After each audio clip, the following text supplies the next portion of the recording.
appearances, please. For the record, Your Honor, William Cataldo appearing on behalf of the people. Good morning, Judge Coretti. My name is Mark Haddad. I represent the defendant, Donna Scrivo. Have you had the opportunity, Mr. Haddad, to review the PSI? Yes, I have, Your Honor, and if the court please, before we discuss that, there is a housekeeping matter regarding some of the evidence. Just a few moments ago, I was alerted by Deputy Ryan that he had been in possession of one of the admitted trial exhibits. Apparently, this exhibit was left behind in the jury room after the jury had finished its job. It got separated from the other trial exhibits, and I would just make the court aware of that. I have it. I've shown it to Mr. Cataldo. Deputy Ryan can back me up. It should be placed wherever the other trial exhibits are. All right. Mr. Cataldo? I'll take them whenever you go. All right. Very good. Very well. Your Honor, I picked up the PSI yesterday afternoon. I read it over. I have no objections to any of the factual material in there. I double-checked the guidelines, at least to that one count that the guidelines pertain to. They appear to be accurately scored. I gave a copy of the PSI to Mrs. Scrivo. Mrs. Scrivo, have you read the pre-sentence report? Yes, I have. Do you find it to be factually accurate? No. Do you have any comments to make about it? The corrections? Yes. Okay. Yes, I do. All right. Have you concluded your remarks, by the way, Mr. Haddad? I have, Your Honor. All right. Yes. Very good. Go ahead, Ms. Scrivo. Okay, on page 1 where it says education, it's not 12th grade, it's associate's degree in nursing. I'm sorry, this is page 1 too. The first page of narrative, my son Jason was born November 1978, not 79. Down further, I did not stop working to care for Ramsey. I stopped working because the owner of the company closed the company down. Down further, it says I had a distant relationship with Jason as well, and he was reported to have infrequent contact prior to this event. That is not accurate. I saw my son 2 to 3 times a week before he moved to Louisiana, and I spoke to him every day on the phone.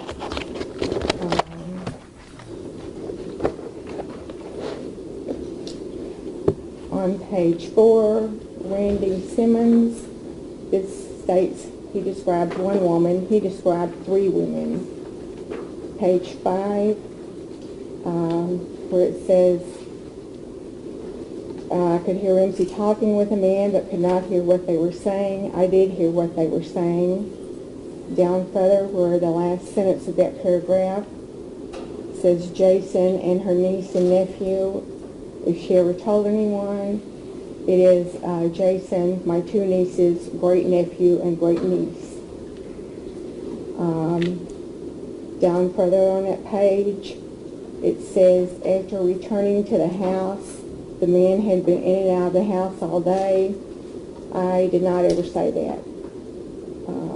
The last line of that page, it says she could not explain why they went back for saws. I knew exactly why we went back for saws. They didn't work, and then one didn't have a battery. And he forced me to go back. Let's see.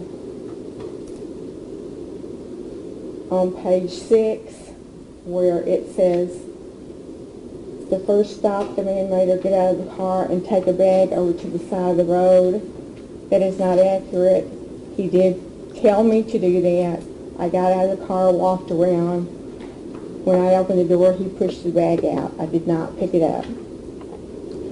Down further, it says he would kill Jason and her niece and nephew. Again, it's Jason, 2 nieces, a great nephew, and a great niece. And then it says she did not see him leave, and she could not state which direction he left. I did see him leave. He went out the back door of the condo to the parking lot.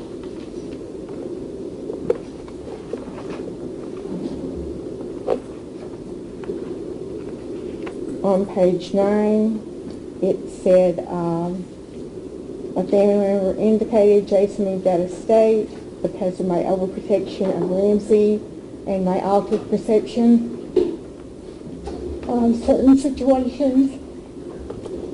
That is not accurate, but my son's reasons for moving are not your business. Pardon me, ma'am, I didn't hear what you said. That is not accurate why he moved. What'd you say about someone's business? His reasons for moving is not the court's business. Jason moved before this happened, and his privacy should be his privacy. What you have here is a family member speculation. And then again, it says I stopped working after Ramsey had a mental collapse. Not why I stopped working. On page 10, it says, this resulted in her going into a cardiac arrest. Sir, I never went into a cardiac arrest. I had a respiratory arrest. The next paragraph also mentions cardiac arrest. It was a respiratory arrest. And my diagnosis upon the down on the last line was severe major depression, post-traumatic, and a psychotic episode.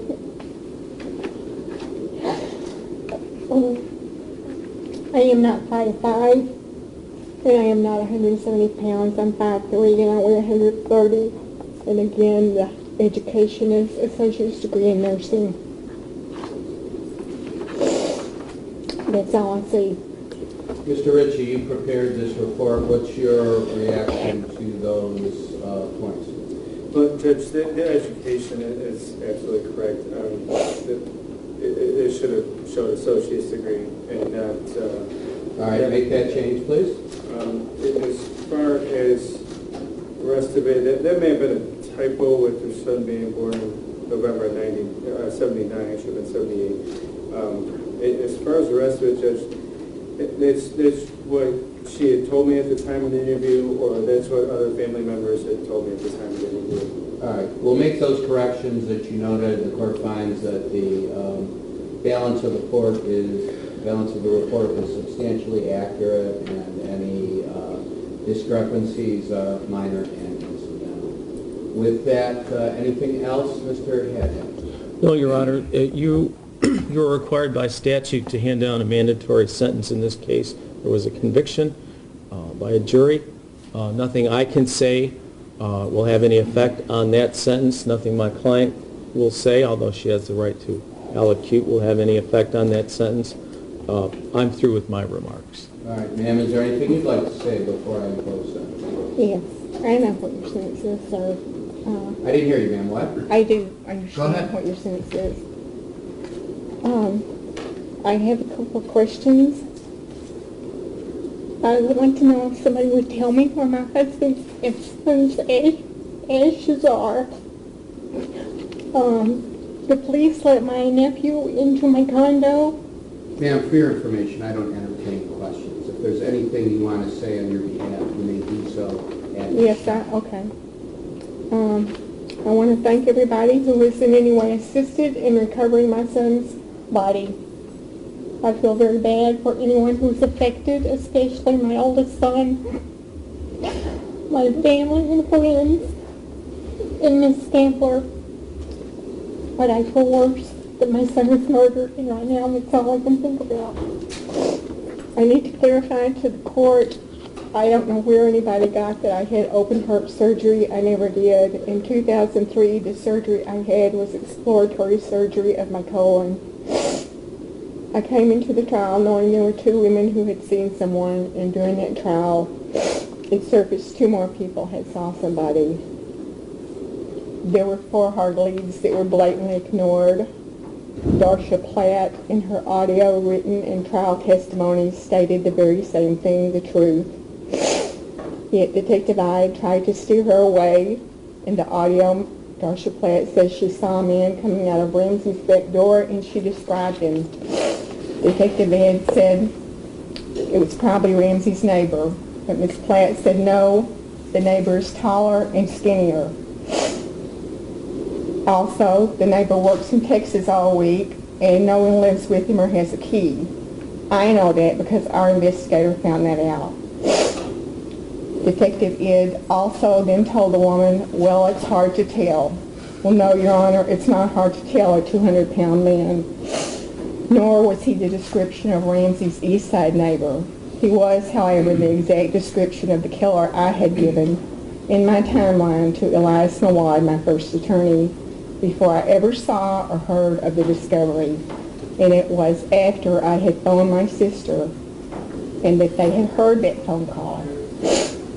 The prosecutor believed and had Miss Platt testify on the sounds, the smells, the dates, the times, and what she saw, except about this man. Had they not had me in custody, they would have jumped on that lead. My son, they didn't investigate Lori Krim saying she saw a suspicious white male. Patricia Bentazzo saying she saw somebody driving in our Blazer a day or two after Ramsey's death. And they didn't even investigate Tim Treppa saying somebody was peeking in the basement. He had very good neighbors who came in and told the truth. We believe part of them, but not all of them. On June 19th, just a week or two ago, my girlfriend and power of attorney discovered that the flat screen TV in Ramsey's condo had been stolen. There was no forced entry. Somebody must have used a key, which reinforces what my son Ramsey had reported to the St. Clair Shores police multiple times, that someone was in his condo and there was no sign of forced entry. St. Clair Shores police never did anything, never took a report, but Officer Joe Mason did remember him. This also reinforces what I said, that there was no forced entry. The man entered the house with a key. In 2011, my nephew James Scrivo was allowed to enter a secure condo crime scene and take my late husband's ashes and urn. Anyone stepping into that crime scene contaminated it. Yet on February the 12th, the police did another search and seizure. I asked for a motion that whatever they took be inadmissible, but that was not filed. The bag on the roadside that the cop found, he opened and he looked in, and it seemed to be pointed out in court that that bag was also moved. Prosecutor Cataldo threw out accusations of me rekindling with no evidence whatsoever, and he compared me to Patty Hearst. I don't have a lot of access to law books, but what I did read, neither of these things are supposed to be done. My sister-in-law, Allison Fortaw, threw out multiple hearsay, speculation, and opinions. None of those three things are allowed by Michigan law, nor could she verify even one of them. What she didn't mention was that our family was estranged. Normally, it would be because my husband and his dad have a strained relationship. At that time, though, it was because she and my husband had a disagreement and the family became involved. She also didn't mention that she had just a month or two before this happened put her own 64-year-old sister out in the snow with no car. Nor did she mention that I belonged to her thousands of dollars with no questions ever asked. I understand that she's grief-stricken. We all are. But what she said, not one thing was true. Verifiably not true. This case and my face has been on every news report in the country. What happened to Ramsey was so horrible it shocked and disturbed most Americans. In Detective Ide's initial interview, I kept asking for a lawyer. And she said, tell us or we'll paint a bad picture of you. I asked 4 or 5 times for a lawyer before she stopped that interview. And when she did, she said, just tell us so we can all go home and have a good weekend. It's on her audio. I replied to this, stating, my son is dead, I will never have a good weekend, another good weekend. And she did paint a very bad picture. With the notoriety of this case and with the intense mass media, it would be nearly impossible to find a jury who had not formed an opinion of guilt. So wasn't a change of venue in order. All of the jurors already knew about this case and were prejudiced. They acknowledged they knew it. What they didn't acknowledge was that it was shown that the people saw a man coming out that back door. That physically, there is no way I could have done this. Ramsey is 67 inches taller and 100 pounds heavier than me.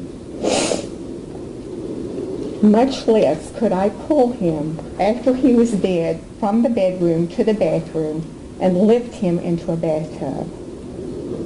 Again, I asked for an exhibit to see if there's any woman my age, my size, and in my condition that could even pull or lift a 250-pound man. That was denied. Also, they did not acknowledge, and this is the biggest thing, that in this day and age of forensic science and technology, there was not even one microscopic or residual trace of evidence on me. No blood, no DNA, no hair, no prints, no fibers, no skin tissues or fragments, no nail clippings or nails of Ramsey on me or of me on Ramsey or on that saw or on the saw box, saw cord, saw plug, matches, or the knife. Blood can be detected on surfaces even after multiple cleanings with harsh chemicals. Bodies are pulled out of rivers all the time that still show DNA and hair and skin tissues. With all that you charged me for, and over a period of 5 days, there would have been something. But there was not. And that should have led to a not guilty verdict. I was only allowed 3 character witnesses, and they were credible and truthful. The law states that positive testimony should carry more weight than negative, yet it did not. The bruises I had on me, my son never touched me, and I never touched him. But the killer stomped on my hands, kicked and slapped me. He shoved my head in the toilet. He gagged, cuffed, tied me over and over. In my timeline given to Elias Nawab, the first attorney, I stated where I was kicked before I ever saw any discovery or the sane Orien's pictures of me. And the areas I described match her pictures exactly. The killer also pulled out the left side of my hair, which it's still growing in, but he pulled it out. The purple flecks on my lips in that picture are actually my lips. As I have said, it's permanent lipstick. They were not glitter lip gloss, as Detective Ide speculated. I'm over 60 and do not wear glitter lip gloss. My lips were cracked, my left back crown cracked, my right back crown came loose, and had I strangled my son, there would have been physical signs of injury to the insides of my hands. Some trace or fiber of what device I used even. The trial started off with what you call a grave error, and I have a notebook full of testimony that verifiably is either inconsistent or inaccurate. I read in the law library on circumstantial evidence that when there's more than one reasonable conclusion out of the same circumstance, it's supposed to go with the benefit of the doubt. That didn't happen. I read in People v. Morris, if there's a reasonable hypothesis from the proven facts that's consistent with the defendant's innocence, you must find the defendant not guilty. By law, it must appear that the inference is the only one that can fairly be drawn from the facts, and that any other explanation is fairly and reasonably excluded. And if the facts permit you to draw 2 inferences, one that permits the claim of innocence and the other a finding of guilt, you are by law required to draw the inference that supports the claim of innocence. When I saw Ramsey, I mentally broke. It's called a crisis trauma. I was in mental health for 8 months. I didn't want to come out of my cell. I was diagnosed with major severe depression, post-traumatic stress syndrome, and a psychotic episode, which was a hallucination. No one can know what you would do in the hostage situation I was in, with a gun pointed to my head multiple times, while a killer made horrible death threats to my 2 nieces, great-nephew, and great-niece, and oldest son. And that he would do to them just as he did to Ramsey. Each of the following days after he killed Ramsey, he did more heinous acts to my son, reinforcing my fear and belief that he would kill and do the same to Kate, Jess, Luke, and Brooke, and Jason. So I did just what he told me to do. A parent has a compulsion to safeguard her children and family at whatever the cost. I was asked by one of the doctors what was my state of mind and what was I doing right before this. The day before this happened, I took my mother-in-law, Ramsey, and I took her to the pancake house. And then we were all hanging out at Ramsey's condo, and it was a great day. I love my family dearly. One expert at the trial testified there were 215 texts and calls between Ramsey and I. This is all, Your Honor. We were very close. I came to trial hoping and praying for a not guilty verdict, so it would prompt the police to look for the real killer. You have the wrong person living without my sons and my husband is the hardest part. So where I'm housed is not going to make a difference, and I'm going to file an appeal.